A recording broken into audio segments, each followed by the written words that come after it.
फिर से आपका स्वागत है डीआरडीओ की क्लासेस में। बीएससी का केमिस्ट्री का हम कंप्लीट रिवीजन करेंगे, तो शुरुआत करते हैं जल्दी से जल्दी। तो हम शुरू करते हैं पी ब्लॉक। इसमें कुछ कंपोनेंट है वो काफ़ी इम्पोर्टेंट है, तो उसको हम पढ़ेंगे आज। बोरेक्स होता है, इसका जो फार्मूला आता है वो इम्पोर्टेंट है। Na2B4O7 होता है, ठीक है। 2 होता है, 4 होता है, 7 होता है। Na2B4O7 ये होता है बोरेक्स का फार्मूला। कोलामोनाइट होता है एक, कोलामोनाइट, इसका फार्मूला होता है 2CaO.3B2O3। बहुत ही ज़्यादा इम्पोर्टेंट है। 2CaO.3B2O3 कोलामनाइट होता है। याद करने के लिए सीएरा कैल्शियम ऑक्साइड होता है, तो CaO, ये CO पड़ा, ये A पड़ा, CaO यहाँ से बनता है, तो CO कोलामोनाइट हो जाएगा। अब देखो बोरोन बनाया कैसे जाता है, ठीक है। या तो बोरेक्स लो या फिर कोलेमनाइट लो। इसके फॉर्मूले भी लिखवा दिए हैं। अब इनसे आप B2O3 बनाओगे।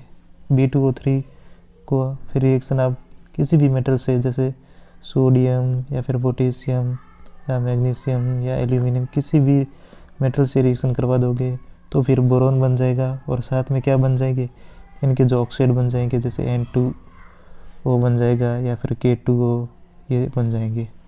तो इससे इस तरीके से बोरोन बन जाता है। और इस प्रोसेस में शुरुआत कैसे की जाती है, इस प्रोसेस में देखो Na2B4O7 ये होता है बोरेक्स की। इसकी रिएक्शन कराओगे HCl या फिर H2SO4 से रिएक्शन कराओगे तो क्या बनता है, फाइनली H3BO3 बनता है, ठीक है। और फिर आप इसको हीट करोगे तो ये बन जाएगा B2O3 बन जाएगा। और इसकी फिर हम मेटल से रिएक्शन करवा देंगे तो फिर फाइनली बोरोन हमें मिल जाता है। अब देखो बोरोन या फिर एल्यूमिनियम की क्रिया ऑक्सीजन से करवाओगे तो कुछ नहीं, सीधा B2O3 बनेगा और ये Al2O3 बना देगा, ठीक है। ये तो नॉर्मल है। और बोरोन H2O के साथ क्रिया नहीं करता, चाहे वो कोल्ड हो या फिर हॉट हो, ये रिएक्शन नहीं करता है। लेकिन अगर बोरोन को खुद को ही गर्म कर दिया जाए, ध्यान रखना, बोरोन को खुद को ही गर्म कर दिया जाए तो फिर B2O3 बना देगा ये। और एल्यूमिनियम तो सीधा पानी के साथ क्रिया कर देता है, क्योंकि हमने ये प्रोडक्ट सुना ही होगा, हाइड्रोक्साइड बन Al2O3 हाइड्रोक्साइड सुना ही है। और भी चीज़ें हैं, गैलियम एंड इंडियम, ये पानी के साथ क्रिया नहीं करते हैं जब तक कि ऑक्सीजन की प्रेजेंस ना हो। अगर ऑक्सीजन की प्रेजेंस होगी तो ये वाटर के साथ क्रिया कर देंगे, लेकिन अगर ऑक्सीजन की एब्सेंस है तो ये पानी के साथ रिएक्ट नहीं करेंगे, चाहे पानी कोल्ड हो या फिर हॉट हो, कोई फ़र्क नहीं पड़ेगा इनको।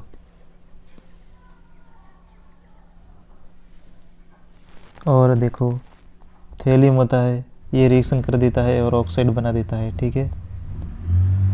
ऑक्सीजन ये वाटर के साथ रिएक्ट कर देता है। बोरोन या फिर एल्यूमिनियम की क्रिया किसी भी बेस से रिएक्ट कराओगे तो क्या बनता है, साल्ट बनता है।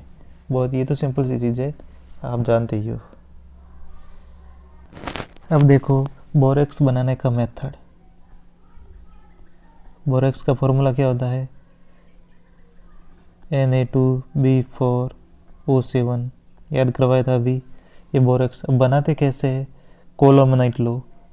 कोलामनाइट का ये जो लिखा कैसे जाता है, .3B2O3 होता है, लेकिन ये फार्मूला लिखोगे तो कैसे लिखोगे, Ca2B6O11।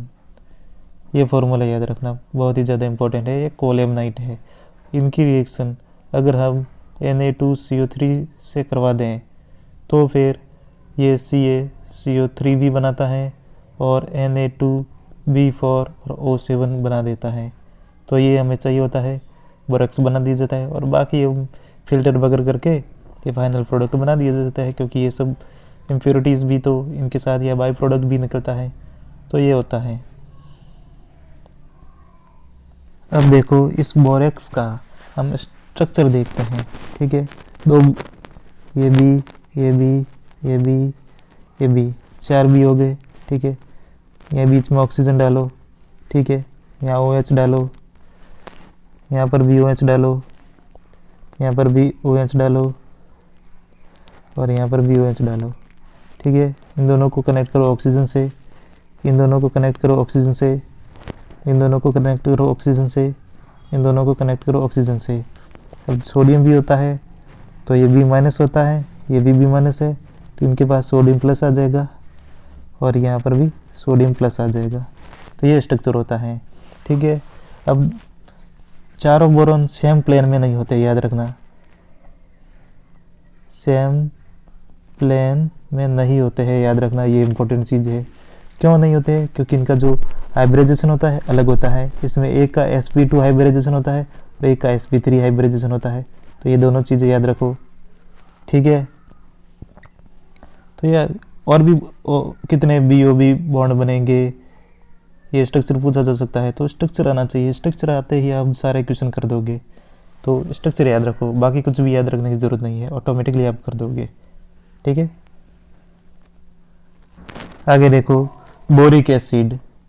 बोरिक एसिड क्या होता है? देखो इसका फॉर्मूला आता है H3BO3। ठीक है, ये मैंने बोरॉन बनाने के प्रोसेस में ये H3BO3 आया था। अगर हम इसको हीटिंग करेंगे तो HbO2 बन जाएगा और इसको और हीटिंग करेंगे तो H2B4O7 भी बन जाएगा। ठीक है, और हीटिंग करेंगे तो B2O3 बन जाएगा। ठीक है, प्रोसेस क्या होता है? BMT याद रखोगे। ठीक है, ये बोरिक एसिड, ठीक है, फिर ये मेटाबोरिक एसिड, फिर ये टेट्राबोरिक एसिड। ठीक है, याद रखने का BMT याद रखोगे तो ये ट्रिक हो जाएगी कि प्रोसेस कैसे बनता है। बोरिक एसिड होता है, बोरिक एसिड को हीट करोगे तो मेटाबोरिक एसिड बनेगा, मेटाबोरिक एसिड को हीट करोगे तो टेट्राबोरिक एसिड बन जाएगा और टेट्राबोरिक एसिड करोगे तो ये B2O3 बन जाएगा। अब देखो डाइबोरेन। डाइबोरेन का फॉर्मूला क्या होता है? ठीक है, B2H6 एल्केन होता है ना, वैसे ही डाइबोरेन का फॉर्मूला ये होता है। ठीक है, अब देखो डाइबोरेन की रिएक्शन करवाते हैं अपन, यानी कि B2H6 की रिएक्शन करवाते हैं NH3 के साथ। NH3 कैसा है? एक्सेस में, याद रखना, एक एक चीज़ इंपॉर्टेंट एक्सेस में रखते हैं। एक्सेस में अगर लो टेम्परेचर हो और दूसरी में है टेम्परेचर कैसा रखते हैं? हाई टेम्परेचर है। ठीक है, टेम्परेचर हाई है तो रिएक्शन कैसे बनेगी? इस केस में B2H6.2NH3 बनेगा और इस केस में बनेगा BNX बनेगा। तो ये चीज़ें बहुत ही ज़्यादा इंपॉर्टेंट है, स्टार लगाओ और याद करो। NH3 एक्सेस में है, लो टेम्परेचर लेंगे तो B2H6.2NH3 बनेगा और हाई टेम्परेचर लेंगे तो BNX बनेगा। ठीक है, और देखो इसकी रिएक्शन करवाते हैं तो B2H6 यानी कि डाइबोरेन की रिएक्शन करवाते हैं NH3। इस बार NH3 एक्सेस में नहीं है, 1:2 के रेशियो में है और टेम्परेचर है हम इस बार रखेंगे हाई। तो क्या बनेगा? B2NH3H6 बनेगा। बहुत ही ज़्यादा इम्पोर्टेंट है, याद रखो। और देखो, और B2H6 की क्रिया O2 से करवा देते हैं तो बनेगा B2O3 बनेगा। और इसी के साथ और B2H6 की क्रिया H2O यानी कि पानी के साथ क्रिया कर देते हैं तो H3BO3 बनेगा। ठीक है, बहुत ही ज़्यादा इम्पोर्टेंट है। आगे देखो कार्बन फैमिली। ठीक है, कार्बन फैमिली में क्या होता है? कैटिनेशन की पावर होती है, तो कैटिनेशन टॉप टू डाउन जाने पर घटती है। ठीक है, और Pb होता है, ये कैटिनेशन नहीं बनाता है। अब देखो कार्बन फैमिली की, ठीक है, रिएक्शन कराएंगे H2O के साथ। ठीक है, देखो क्या क्या बनेगा। ये तीनों ऊपर के तीनों तो वाटर के साथ अगर रिएक्शन कराएंगे तो नो रिएक्शन, यानी कि कुछ भी फर्क नहीं पड़ेगा इनके साथ। और SN है, इसके अगर वाटर के साथ रिएक्शन करवा देंगे, साथ में हीटिंग इफेक्ट डालना पड़ेगा, तो SnO2 बना देगा, ऑक्साइड बना देगा और हाइड्रोजन निकल जाएगी। और Pb होता है, अपने चारों तरफ एक लेयर बना देता है, ऑक्साइड की प्रोटेक्टिव लेयर होती है, यानी कि रिएक्शन शो नहीं करता है। जैसे ही वाटर के कांटेक्ट में आएगा, एक प्रोटेक्टिव लेयर बना देता है। अब देखो कार्बन फैमिली की हम हेलोजन के साथ रिएक्शन करवाते हैं। ठीक है, ये कार्बन फैमिली है और हेलोजन के साथ रिएक्शन करवाते हैं तो MX2 भी बनता है और MX4 भी बनता है। ठीक है, मोस्टली ये कोवेलेंट नेचर के होते हैं। कैसे होते हैं? कोवेलेंट नेचर के होते हैं, लेकिन SnF4 एंड SbF4 ये है ना आयनिक नेचर के होते हैं। याद रखना, यहाँ पर हर कोई हैलाइड नहीं है। अगर फ्लोरीन है इनके साथ तो ही ये आयनिक है, अदरवाइज यानी कि SnCl4 ले लेंगे तो ये कोवेलेंट नेचर का होगा। फ्लोरीन है तो ही ये आयनिक नेचर के हैं। याद रखने की बात है, बहुत ही ज़्यादा इंपॉर्टेंट है। और भी देखो PbI4, ऐसा कोई भी कंपाउंड एग्जिस्ट ही नहीं करता है। ठीक है, एग्जिस्ट नहीं करता है, ऐसा कोई भी कंपाउंड है ही नहीं। और स्टेबिलिटी है डाई हैलाइड्स की, यानी कि MX2 डाई हैलाइड्स की वर्ग में ऊपर से नीचे जाने पर स्टेबिलिटी होती है, वो इंक्रीज होती है। ठीक है, डाउन द ग्रुप जाने पर स्टेबिलिटी इंक्रीज होती है। किनकी? डाई हैलाइड्स की। हम टेट्रा हैलाइड्स की बात नहीं कर रहे हैं, डाई हैलाइड्स की स्टेबिलिटी है वो इंक्रीज होती है ऊपर से नीचे जाने पर। और भी देखो CCl4 होता है, ये टेट्रा क्लोराइड होता है। ठीक है, कार्बन टेट्रा क्लोराइड, ये पानी के साथ रिएक्शन नहीं करता है, जबकि बाकी सारे जो टेट्रा हैलाइड्स होते हैं वो रिएक्शन कर देता है, यानी कि H2O के साथ इजीली रिएक्शन नहीं करता है। ठीक है, इजीली रिएक्शन नहीं करता है, क्योंकि हमें पता है इसमें जो डाइपोल मोमेंट होता है वो 0 होता है। और अगर पानी क्या है H2O, ये इसमें ये पोलर होता है, ये नॉन पोलर होता है, तो रिएक्शन करना थोड़ा मुश्किल होता है। बाकी वाले रिएक्शन कर देते हैं। ठीक है ना। और भी देखो क्या चीज़ है, और टेट्रा क्लोराइड होते हैं ना, ये कलरलेस होते हैं, मोस्टली कलरलेस होते हैं, लेकिन GeI4 एंड SnI4 ये कलर होते हैं, इसका कलर होता है ऑरेंज। ठीक है, याद रखने की बात है, बहुत ही ज़्यादा इंपॉर्टेंट है।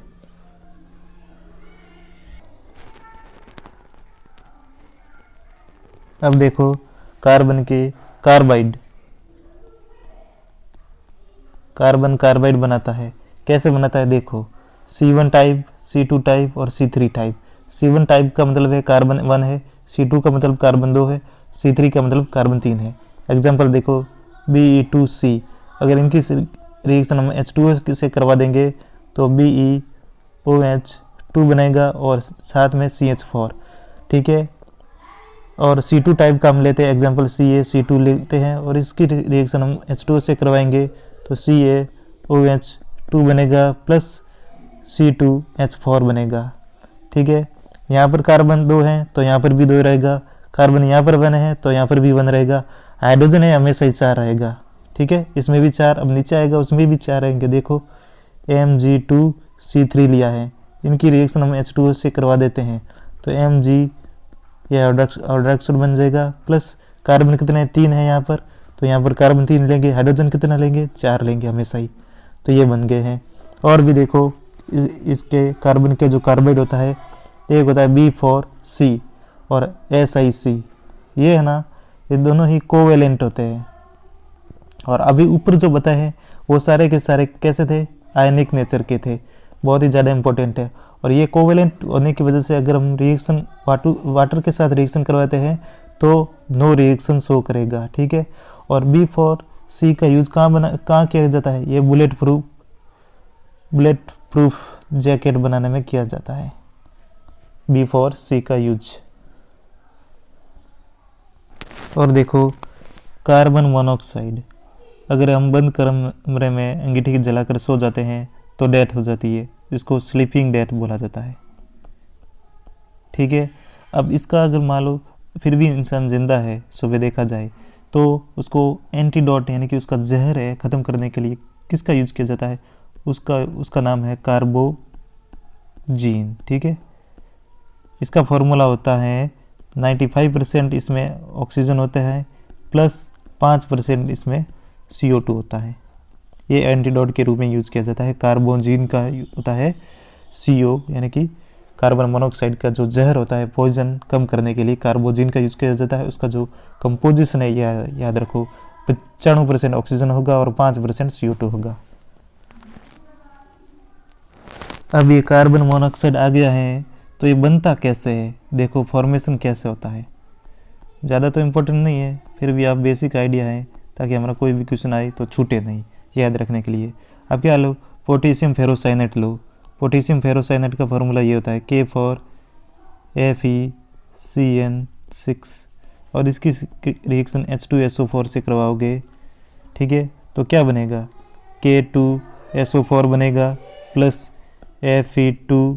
FeSO4 बनेगा प्लस HCN बनेगा। ठीक है, और इसकी अब हम HCN की रिएक्शन H2O के साथ करवा देंगे तो फॉर्मिक एसिड बनता है प्लस NH3 बनता है। ठीक है, अब NH3 की रिएक्शन हम करवा देते हैं H2SO4 से। ठीक है, तो फिर NH4 ट्वाइस SO4 बनता है। ठीक है, अब इसका हीटिंग वगैरह कैसे भी करके करोगे तो ये कार्बन मोनोऑक्साइड लास्ट में बन जाएगा। लास्ट में कार्बन मोनोऑक्साइड कैसे बनेगा, HCOOH ये फॉर्मिक एसिड होता है, इसको हम H2SO4 के साथ रिएक्शन करवा देंगे तो बस ये कार्बन मोनोऑक्साइड बन जाता है और साथ में वाटर भी बन जाता है। तो इस तरीके से ये इसका फॉर्मेशन होता है, याद रखना। अभी जो प्रोसेस यूज़ किया है CO को बनाने में, उसमें हमने कॉन्सेंट्रेटेड H2SO4 काम में लिया है, डाइल्यूट नहीं। क्यों, डाइल्यूट अगर हम लेते हैं H2SO4 तो एक HCN बनता है, ये बहुत ही जहरीला होता है, जहरीला होता है, जहर बनता है। ठीक है, इसलिए हम डाइल्यूट H2SO4 नहीं लेते हैं। आगे देखो सिलिकॉन,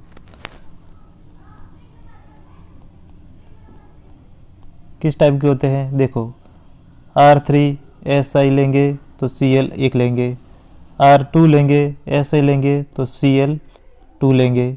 ठीक है, R1 लेंगे, R1 लिखने की जरूरत नहीं, Si लेंगे तो Cl कितना लेंगे, 3 लेंगे। इन सब की क्रिया अगर H2O के साथ करवा देते हैं तो क्या बनेगा, देखो ये R3 का 3 रहेगा Si और Cl की जगह OH आ जाएगा और यहाँ पर भी R2Si OH2 बन जाएगा और यहाँ पर भी R3Si और OH का होल थ्राइस बन जाएगा। और ये बहुत ही ऐसे कॉम्प्लेक्स, मतलब बहुत ही ऐसे चेन, ये लीनियर चेन नहीं होता है, ये कॉम्प्लेक्स चेन होता है, ये याद रखने की बात है। अब हम सिलिकॉन के सिलिकेट पढ़ते हैं। ठीक है, सिलिकेट बहुत सारे होते हैं। ठीक है, कैसे बनता है मैं एक फार्मूला लिखा देता हूँ, ortho pyro cyclo single 2D 3D silicate कैसे बनेगा, आप कुछ मत याद रखो, SI लिखो और ऑक्सीजन लिखो। ठीक है, और यहाँ पर लिखो X-4 लिखो और यहाँ पर लिखो 4 - X/2। ठीक है, अब X क्या चीज़ है, X है ऑक्सीजन के शेयर्ड, ठीक है, एटम, ऑक्सीजन के शेयर्ड एटम है।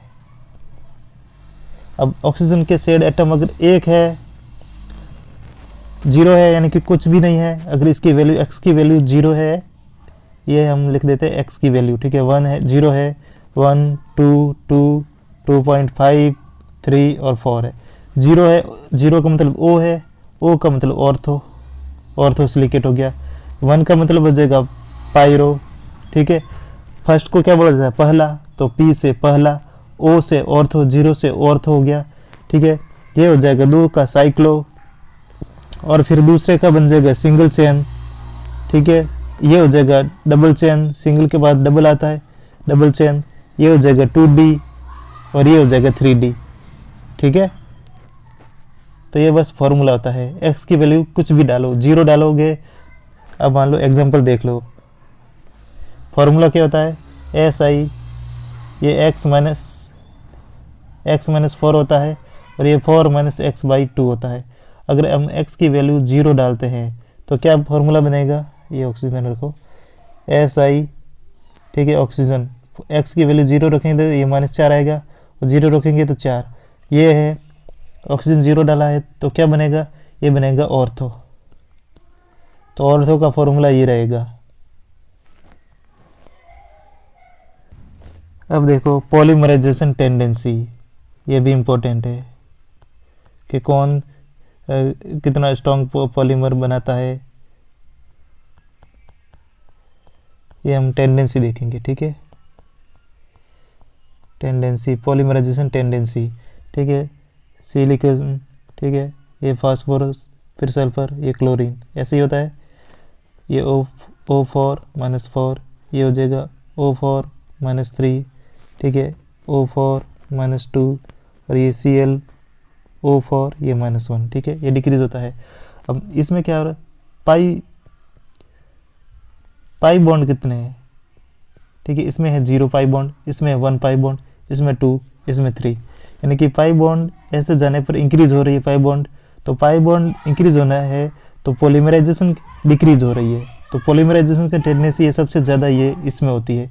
ये याद रखने की बात है, बहुत ही ज़्यादा इंपॉर्टेंट है, कॉन्सेप्ट याद रखो, यानी कि नंबर ऑफ पाई बॉन्ड बढ़ने पर पॉलीमराइजेशन की टेंडेंसी घटती है, तो सबसे ज़्यादा पॉलीमराइजेशन टेंडेंसी किसकी हो जाएगी, SiO4 की हो जाएगी। अब देखो कार्बन के एलोट्रॉप्स के कौन कौन से होते हैं, डायमंड, ठीक है, सबसे पहले डायमंड ले लो, डायमंड है, डायमंड में हाइब्रिडाइजेशन कैसा होता है, sp3 होता है, नॉन रिएक्टिव होता है, हार्ड होता है बहुत ही ज़्यादा, और इनके जो कार्बन की डिस्टेंस होती है 154 पिकोमीटर होती है, याद रखने की बात है। फैक्ट पूछा जा सकता है कभी कभी, अब तो वैसे ग्रेजुएशन लेवल पर तो नहीं पूछा जा सकता है, छोटे एग्जाम में पूछा जा सकता है। sp3 हाइब्रिडाइजेशन होता है, ये जो टेट्राहेड्रल स्ट्रक्चर होता है, ये याद रख सकते हो, कॉमन पॉइंट होते हैं, सबको याद होते हैं। और दूसरा एलोट्रॉप हो जाएगा ग्रेफाइट,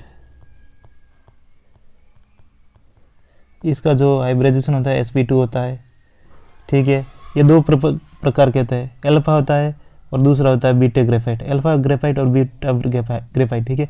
अल्फा ग्रेफाइट को अपन ग्राइंडिंग करेंगे तो ये बीटा में कन्वर्ट हो जाता है, और बीटा को अपन हीटिंग करेंगे तो अल्फा में कन्वर्ट हो जाता है। ये याद रखने की बात है और बहुत ही ज़्यादा इंपॉर्टेंट है, स्टार मार्क करो, ठीक है। और हमें पता है ग्रेफाइट लेयर में होता है, इस टाइप से स्ट्रक्चर होता है, ठीक है, और ये नीचे भी होता है। तो ये वाली इन दोनों कार्बन के बीच में जो डिस्टेंस होती है 141.5 pm होती है, और ये वाली डिस्टेंस होती है यानी कि लेयर के बीच में होती है, ये ऑब्वियसली ज़्यादा ही होगी, 340 pm होती है, ठीक है। और ग्रेफाइट होता है डायमंड से इलेक्ट्रिकली मोर एक्टिव होता है, यानी कि कंडक्शन मोर होता है ग्रेफाइट में, और थर्मल कंडक्टिविटी होती है वो डायमंड की ज़्यादा होती है। इलेक्ट्रिकल कंडक्टिविटी ग्रेफाइट की ज़्यादा होती है, जबकि थर्मल कंडक्टिविटी, ये लिख देता हूँ, थर्मल कंडक्टिविटी और इलेक्ट्रिकल कंडक्टिविटी, ये ग्रेफाइट हो गया ग्रेटर देन डायमंड, ठीक है। और थर्मल कंडक्टिविटी होती है वो डायमंड की ज़्यादा होती है ग्रेफाइट से। ये बहुत ही ज़्यादा इंपॉर्टेंट है, फैक्ट है, याद रखने की बात है। और देखो क्या चीज़ें इंपॉर्टेंट है, ग्रेफाइट है और थर्मोडाइनमिकली मोर स्टेबल होता है डायमंड से, लिख देता हूँ, थर्मोडाइनमिकली स्टेबिलिटी, ठीक है। स्टेबिलिटी कौन हो गया, ग्रेफाइट ज़्यादा होगा देन डायमंड, ठीक है। डायमंड थर्मोडाइनमिकली स्टेबल ग्रेफाइट ज़्यादा होता है एज़ कम्पेयर टू डायमंड, याद रखने की बात है। और देखो अगर ग्रेफाइट को हम 2 डायमंड में कन्वर्ट कर सकते हैं, सिंथेटिक डायमंड कैसे बनाया जाता है, ठीक है। अगर हम ये टेम्परेचर रखें और 50,000 से 60,000 ATM का प्रेशर रखें, ये दो कंडीशन होने पर graphite synthetic to synthetic diamond में कन्वर्ट हो जाता है। अल्फा ग्रेफाइट होता है और बीटा ग्रेफाइट है। अल्फा ग्रेफाइट का स्ट्रक्चर होता है AB टाइप का और बीटा ग्रेफाइट का ABC टाइप का। याद हो जाएगा, अल्फा यानी कि A तो 2 हो जाएंगे AB, बीटा ज़्यादा है तो ABC 3 लेंगे, ठीक है। इस टाइप का होता है स्ट्रक्चर। अब देखो नाइट्रोजन फैमिली करते हैं। हम कुछ पॉइंट छोड़ रहे हैं, जैसे ऑक्साइड के साथ वो जैसा हम सोचेंगे वैसा ही है। जो एक्सेप्शनल होता है, जो हमें सोचने की ज़रूरत होती है, जो याद करने की ज़रूरत है, तो जो हम भूल जाते हैं वो चीज़ें करवा रहा हूँ। बाकी हम जो लॉजिक से कराएंगे वो हम कर देंगे, ठीक है। अब देखो हेलोजन के साथ रिएक्शन, ठीक है। नाइट्रोजन फैमिली की हेलोजन के साथ रिएक्शन करवाते हैं तो क्या क्या बनता है, तो एक MX3 टाइप का बनता है, एक MX5 टाइप का बनता है। MX3 केवल और केवल नाइट्रोजन है NF3 के साथ बनाएगा, बाकी कोई नहीं बनाएगा, ठीक है। MX3 टाइप का केवल और केवल एक बनता है नाइट्रोजन के साथ, उसका नाम है NF3। बाकी किसी भी टाइप का MX3 नाइट्रोजन फैमिली के साथ पॉसिबल नहीं है, ठीक है। अब MX5 टाइप का देखो, ये फॉस्फर बना देता है FX5 टाइप का, लेकिन यहाँ पर X कौन क्या क्या होगा, फ्लोरीन होगा, क्लोरीन होगा और ब्रोमीन होगा, बाकी कोई भी नहीं होगा, यानी कि आयोडीन पॉसिबल नहीं है। और सिमिलरली Bi5 होता है, बाकी कुछ भी पॉसिबल नहीं है, याद रखने की बात है। और यानी कि बिस्मिथ के साथ केवल और केवल फ्लोरीन पॉसिबल है, बिस्मिथ के साथ क्लोरीन पॉसिबल नहीं है, ब्रोमीन पॉसिबल नहीं है। अब देखो डाई नाइट्रोजन क्या होता है, N2 होता है, इसको डाई नाइट्रोजन बोला जाता है। और प्योर बनानी है तो हमें एजाइड लेने पड़ेंगे। एजाइड किसके लेंगे, बेरियम एजाइड लो, ठीक है, या फिर सोडियम एजाइड लो, कोई भी लो, और इनको बहुत ही ज़्यादा टेम्परेचर पर हीट कराओगे तो फिर प्योर नाइट्रोजन बनेगी। और इसके साथ में क्या बनेगा, B8 बनेगा या फिर सोडियम बनेगा, ठीक है। तो हमें प्योर मिलेगी नाइट्रोजन। अगर हम इनके प्योर बनानी है तो हम एजाइड यूज़ करेंगे।